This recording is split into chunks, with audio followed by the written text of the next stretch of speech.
Hello friends, இன்னைக்கு நம்ம சேனல்ல பார்க்க போற ரெசிபி சுவையான பச்சை பயிறு சாதம். ஒரு கிளாஸ் அளவுக்கு பாசி பயிர் எடுத்திருக்கேன். இதே கிளாஸ்ல 3 கிளாஸ் அரிசி எடுத்து ஊற வச்சிருக்கேன். பாசி பயிறு கருகாம நல்லா வறுத்து எடுத்துக்கலாம்.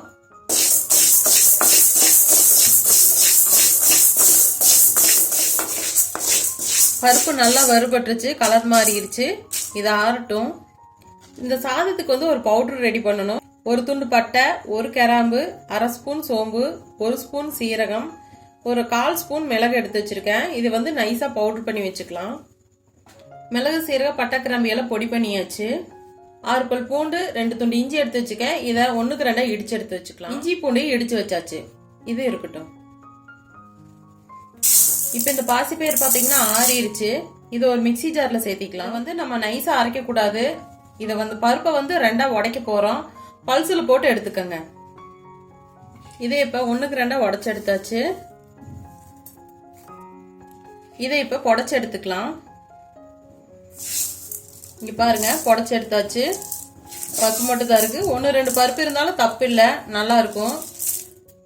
இப்ப இதை தண்ணி ஊத்தி கழுவி அரிசி கூட சேர்த்திக்கலாம். இப்ப சாதம் தாளிச்சுக்கலாம். அதுக்கு ஒரு குக்கர்ல எண்ணெய் ஊத்திக்கங்க. எண்ணெய் காஞ்சதும் கடுகு போட்டுக்கங்க.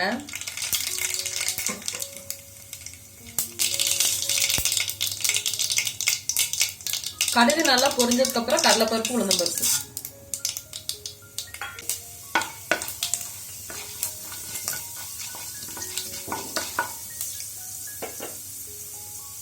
இது கூட 10 சின்ன வெங்காயம், காரத்துக்கு 2 பச்சை மிளகா, ஒரு கொத்து கருவேப்பிலை.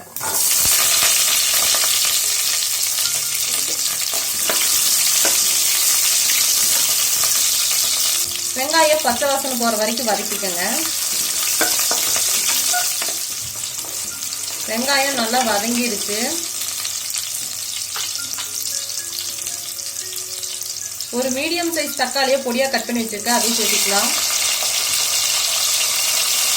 நம்ம இடிச்சு வச்ச இஞ்சி பூண்டு சேர்த்துக்கலாம்.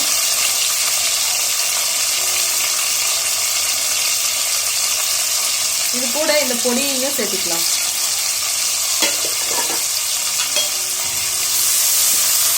இஞ்சி பூண்டு பச்சை வாசனை போற வரைக்கும் வதக்கிக்கலாம். இது வதங்கும் போதே 1/2 ஸ்பூன் மஞ்சள் தூள் சேர்த்திக்கங்க. 1/2 ஸ்பூன் மிளகாய் தூள் சேர்த்திக்கங்க. இந்த சாதத்துக்கு தேவையான அளவு உப்பு சேர்த்திக்கங்க. இது வேகறதுக்கு கொஞ்சமா தண்ணி. இதை நல்லா வதக்கி விடுங்க.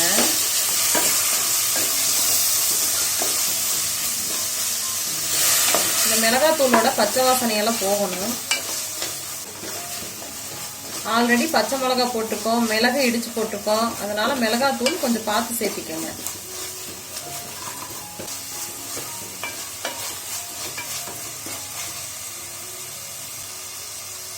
இதுல பொடியா நறுக்குன மல்லித்தலை சேர்த்திக்கலாம். இப்ப மல்லித்தலை சேர்த்தும் போது சாதத்துல மல்லியோட பிளேவர் நல்லா இறங்கும்.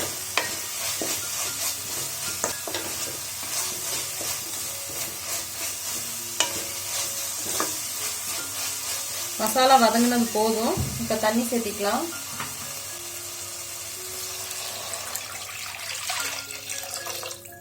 ஒரு டம்ளர் அரிசிக்கு 2 டம்ளர் தண்ணின்னு கணக்குல எடுத்திருக்கேன். 3 டம்ளர் அரிசி எடுத்திருக்கோம், 6 டம்ளர் தண்ணி ஊத்தியாச்சு. பருப்பு 1 டம்ளர் எடுத்திருக்கோம், அதுக்கு 1 டம்ளர் தண்ணி, மொத்தம் 7 டம்ளர் தண்ணி சேர்த்திருக்கேன். இப்ப இது ஒரு கொதி வரட்டும். இப்ப தண்ணி நல்லா கொதிக்க ஆரம்பிச்சிருச்சு. நம்ம இதுல ஊற வச்ச அரிசி பருப்பை சேர்த்திக்கலாம்.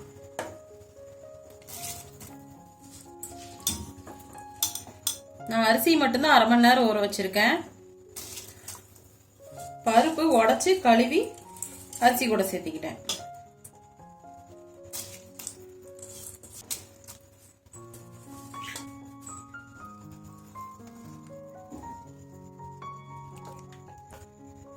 இப்ப அரிசி சேர்த்ததுக்கு அப்புறம் ஒரு கொதி வரட்டும். இப்ப தண்ணி கொதிக்க ஆரம்பிச்சிருச்சு. உப்பு ஒரு டைம் செக் பண்ணி பாத்துக்கோங்க. இதுல ஒரு 1/4 மூடி தேங்காயை பொடியா கட் பண்ணி வச்சிருக்கேன். இது சேர்த்திக்கலாம்.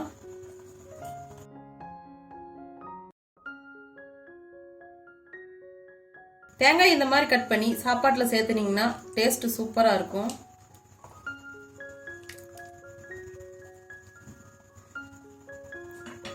இப்போ குக்கர் மூடி போட்டு 3 விசில் விட்டு எடுத்துக்கலாம்.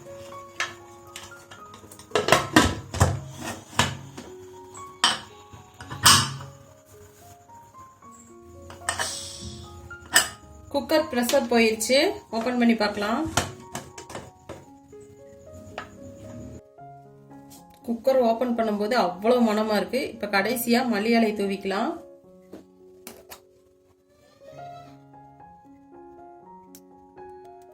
ஒரு ஸ்பூன் நெய் சேர்த்திக்கலாம். நெய் உங்களுக்கு எந்த அளவு வேணுமோ சேர்த்திக்கங்க. மிக்ஸ் பண்ணி விட்டுக்கலாம்.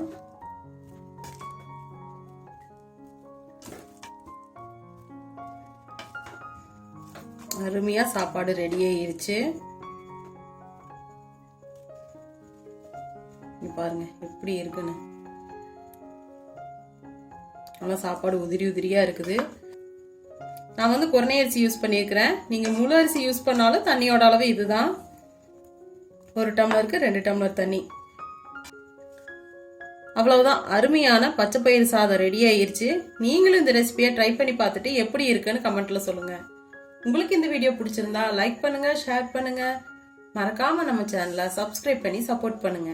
தேங்க்ஸ் ஃபார் வாட்சிங்.